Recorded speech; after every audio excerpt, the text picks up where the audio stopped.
for a fireside chat with Mr. Sudhir Sethi. I welcome Mr. Sudhir Sethi, founder and chairman of Chirate Ventures.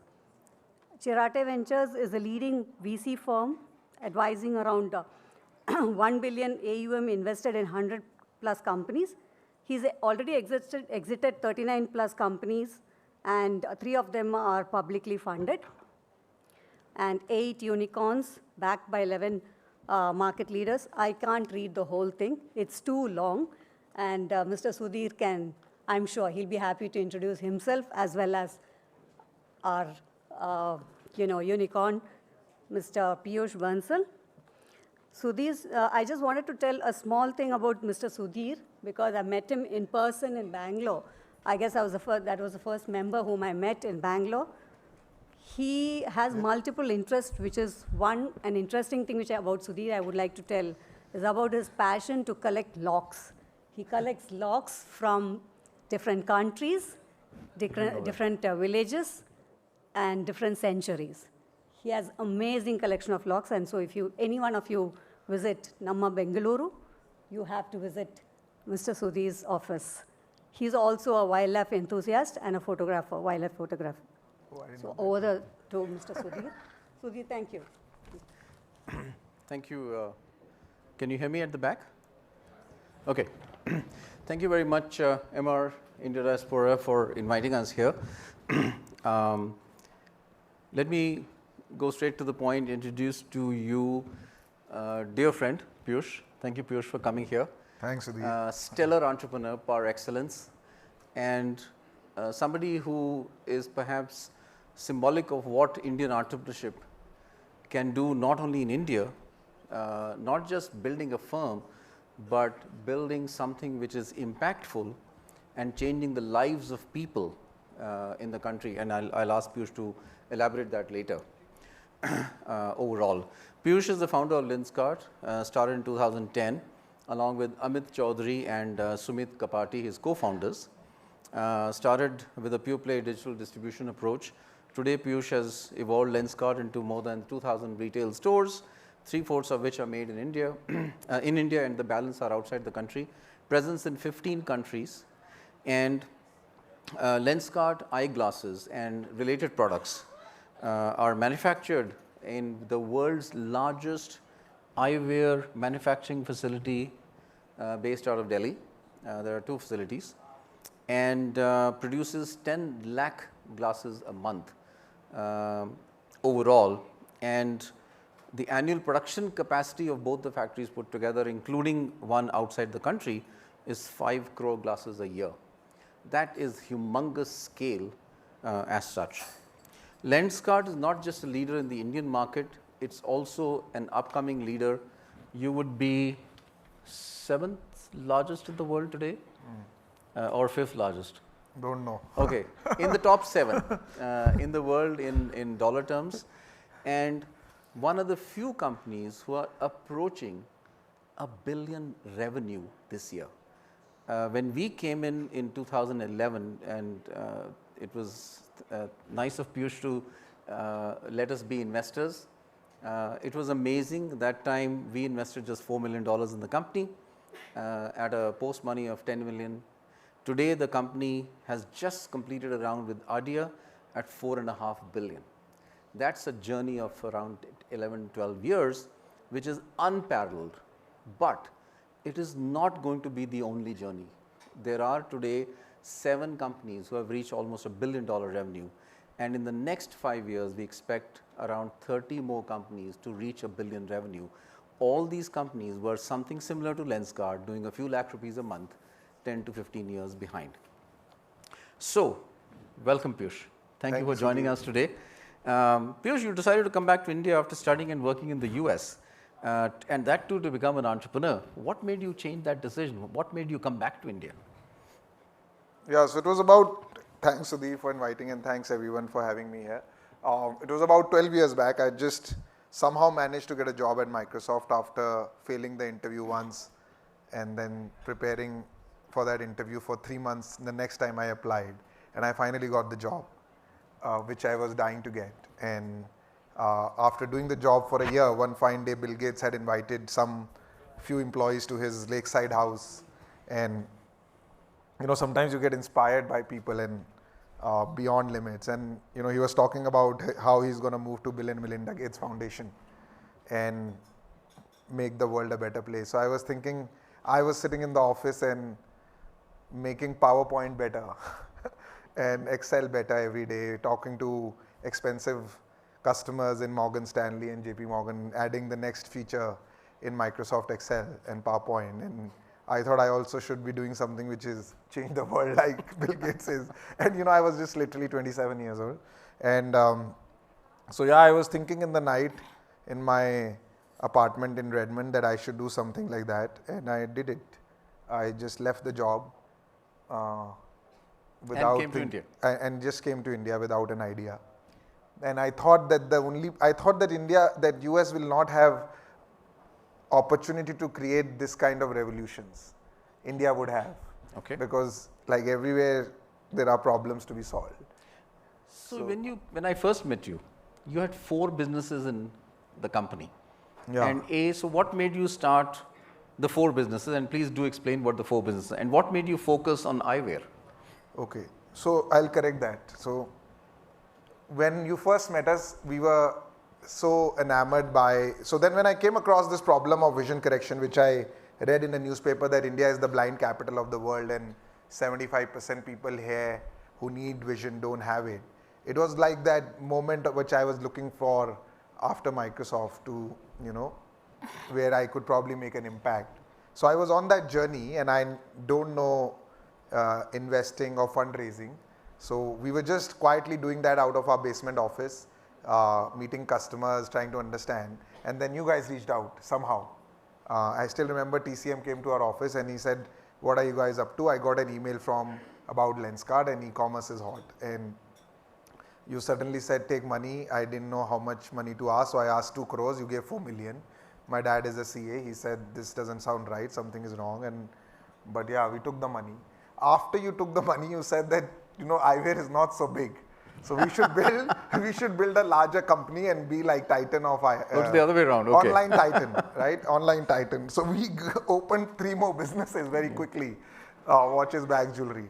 But 2 years doing it, I remember TCM and we were sitting, and Ronnie was asking me that what is my dream, and I told him I want to change the vision correction problem. So he said, "Then why are you doing the other stuff?" I was like, "I don't know."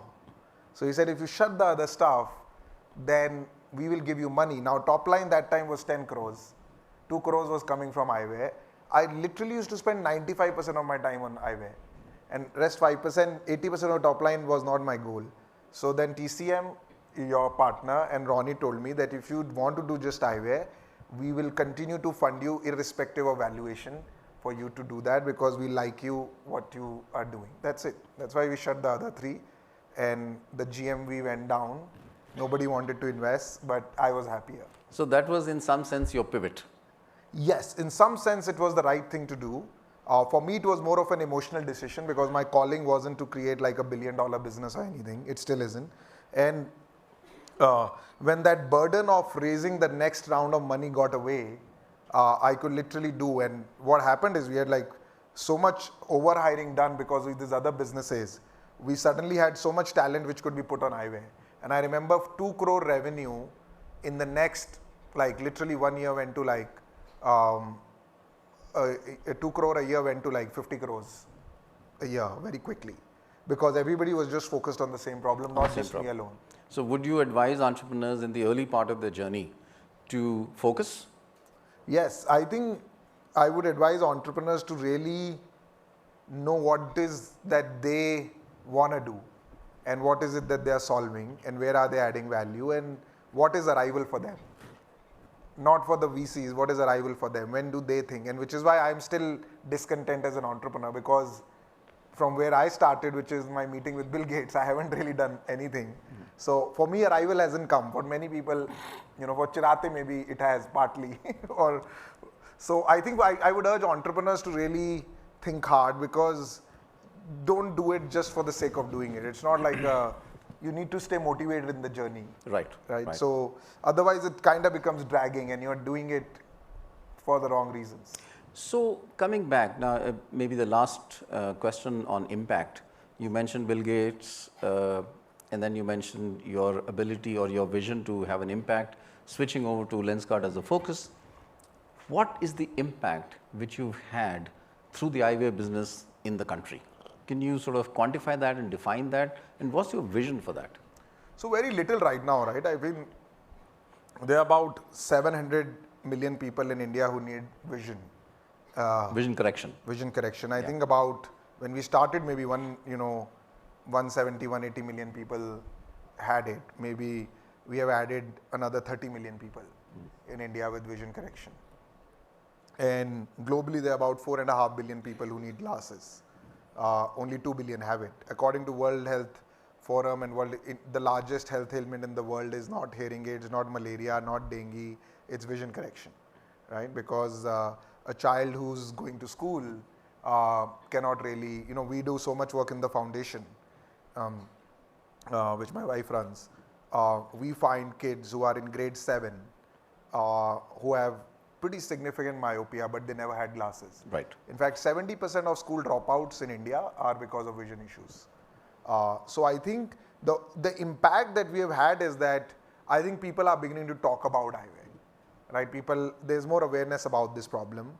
I get calls from insurance companies saying, okay, let's think about vision correction. I have somebody who reached out to me from Ayushman Bharat saying, let's talk. So I think that is the impact. I think there is more accessibility. We haven't been able to make a national impact, but in a city like Bangalore, I think there is more impact. So Bangalore, we would be serving maybe 1 out of 3 people now. Oh, interesting. Right? Glasses. And the way I remember, people used to say, even I'm just saying from a revenue perspective, people used to say that eyewear market in India is 4,000 crores, right? And then people said that Bangalore would be 400 crores market and Lenskart would be 500 crores in Bangalore alone, right? So I'm just saying that is the impact where we are saying, okay, we are pushing, and 60%, we do now about 10 lakh eye exams a month, which is not very large. You want to get to 1 crore very quickly. But 60% of these eye tests that we do every month are people who have never got their eyes tested before. Ever. That's significant influence. So that means 60% more people are getting myopia correction. The other thing that is changing right now, which I think is happening in India, but has not happened anywhere in the world, is that eyewear is becoming lifestyle. On an average in US, everywhere, a consumer changes eyewear once every 2.5 years. At Lenskart, people buy 4 to 5 eyewear every 2 years. Right, and I think overall in the Indian ecosystem, even without Lenskart, people are beginning to change eyewear once every 1 year. 1 year. Where Lenskart could be once every 4-5 months. So I think that change, India is leading ahead of every other market in the world. So coming back to, you mentioned your vision to go to address the needs of potentially 700 million people for eyewear correction. In India. In India, and of course larger numbers outside. How did you integrate that vision into a strategy through the board into the company, which defined your channels, which defined your hurdles which came in like testing, which defined your decision to do manufacturing, etc.? See, I think so there's a book which I read a lot, right? And there's a book I read which is High Performance Entrepreneur by Subrata Bachi. You must have read it too. The Mind Tree CEO, and he speaks about that you should write. You should write what you want to do. You should really everything is born and destroyed in language. So we wrote. I still remember 7 years back we wrote a book, and I spent enormous amount of time writing what will we do. So I think that clarity is what we did well, what we want to be and because there are distractions that keep coming us, and we had learned our lesson early on. So we wrote that we want to give vision. So I think that clarity helped. And then over communicate what we want to do, because again, you can never over communicate. You can just make people believe again and again, but if you keep changing your message every time, then people also get distracted. Now once that was set, it wasn't, to be honest, the strategy was only simple that every day you come to work, you have to think, why people who are buying, and why people who are not buying. And you have to just keep solving that problem for the next 20, 30 years. And the only way you can solve, and then you need to say, am I doing am I doing a good job of solving that problem? And for that, there are 3 things that have worked well. Keep raising the bar for talent, keep raising the bar for technology, and keep raising the bar for culture in the company. That, this culture doesn't die of constantly failing and learning. So I think, and when I say technology, I mean technology and data both. So I don't think there's a strategy that I can write that, okay, you have to do omni-channel.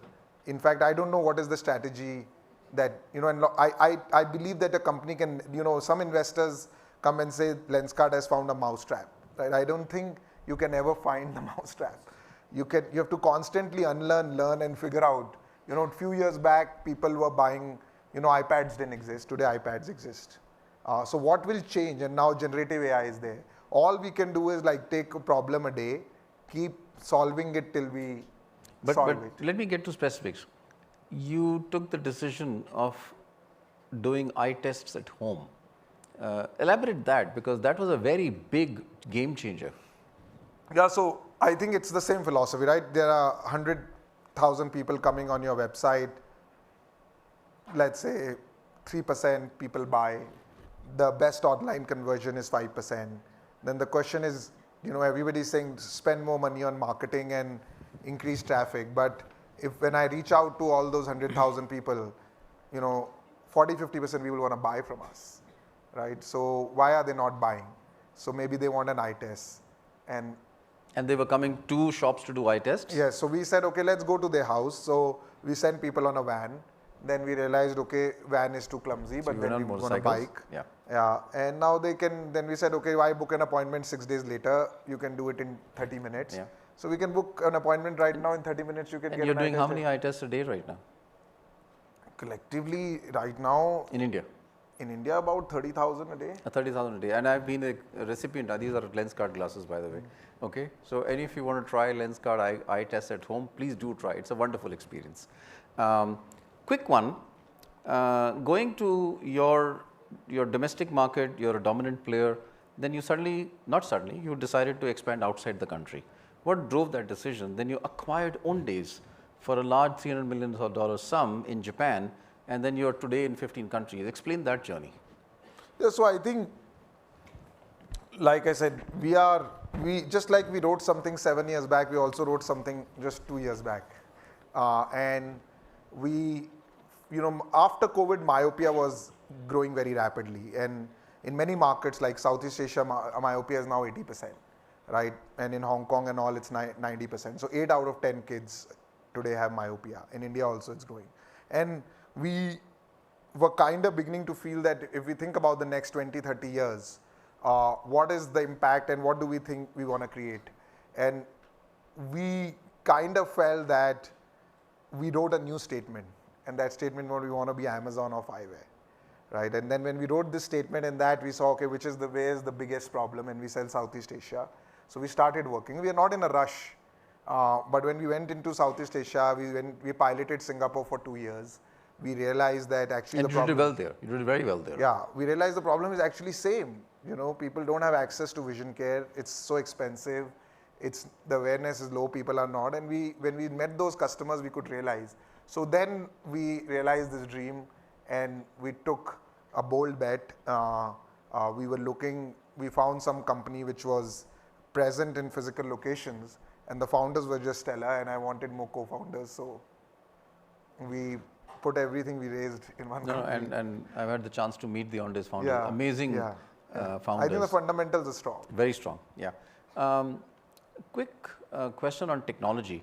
Right from selection of eyeglasses online to manufacturing technology, what are the top 3 technologies would you highlight, which is game changers as far as Lenskart is concerned, which has resulted in commercial usage? I think overall technology is a DNA, right? It's not like, I don't think companies become successful on a technology. It's a way of thinking, of problem solving, of A/B testing. You can apply it anywhere. Even if you're doing a property business, you can apply it. You can apply in farming. For Lenskart, I think that establishment of that DNA was, and I've seen it over and over again. We hire so many leaders. I've seen people who have leaders who have a technology mindset. They end up breaking the barriers and doing a lot more. But, generative AI has just become popular, but Lenskart started using AI like 7-8 years back. And we were when we started opening stores, there was this whole question that I used to sit in this review meeting where people would present properties for store locations and people would ask me, do I approve or not? And I used to feel kind of stupid because I was flipping a coin and approving. I didn't know whether it'll do well or not.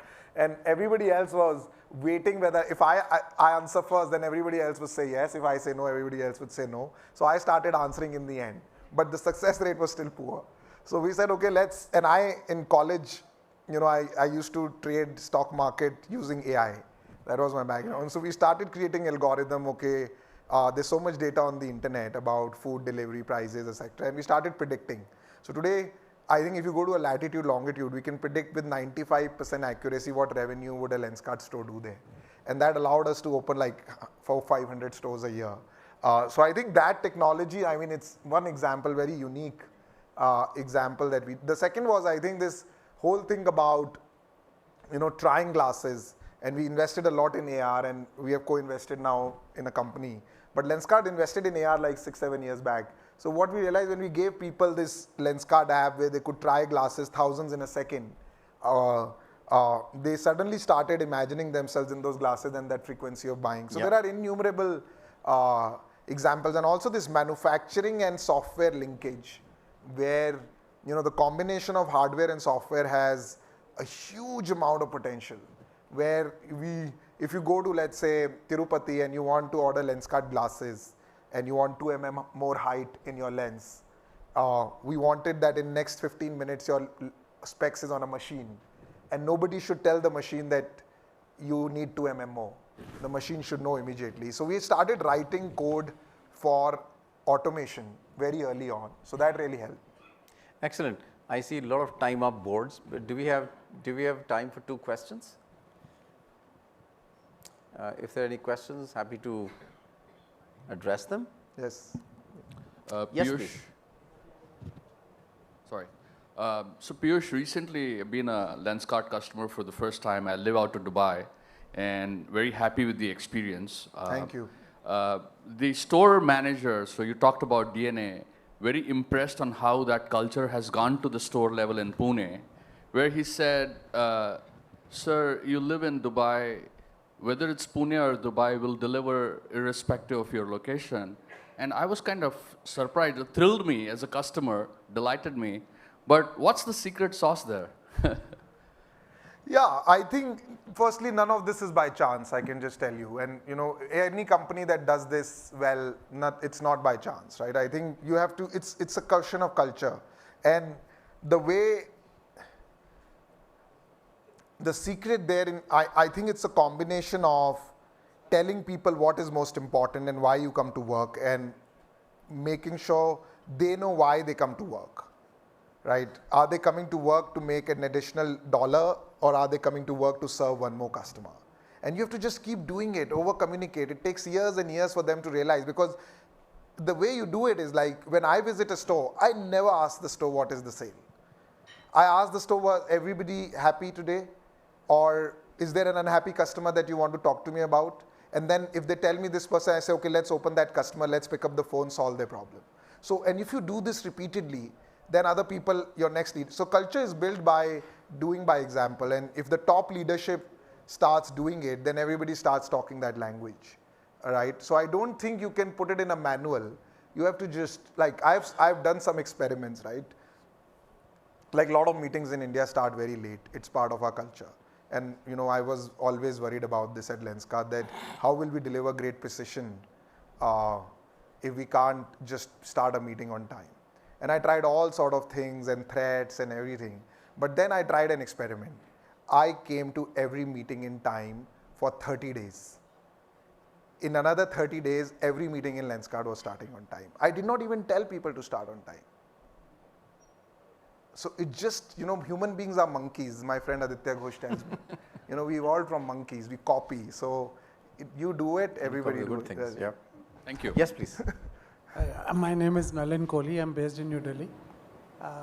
Congratulations for building a very successful company. I won't say too successful yet, but yeah. Yeah, I think it's very impressive. But what I wanted to know was that do you have any IP in whatever you do? What are the barriers you have built for competition? Yeah, there are some, but I would say the most important IP we have is our culture, right? The way we do things, the way we think, the talent, but yes, we have, this IP, but all of that I think is momentary because technology is changing so fast, right? But I think what would stay in the end is that are we really able to replicate that passion, that perseverance to solve a problem and go deep and really think customer first, really think people first, and keep raising the bar. That I would say is the biggest IP. That I think is very difficult to replicate. Peyush, thank you very much. Thank you. Thank you. Thanks, Sudhir. Sudhir has been instrumental in whatever we have done at Lenskart. I think we won't be doing whatever we are doing it because of him and TCM. No, thank you very much. And me and my partner TCM have had the pleasure of learning from Peyush many times. And the beauty about Sudhir is that, they were our first investors 12 years back. 12 years back. And they are our last investors 12 years later too. So, it takes a lot of courage to invest in a company at a valuation of 10 million and a valuation of 4.5 billion for the same investor. It's not normal, Thank you.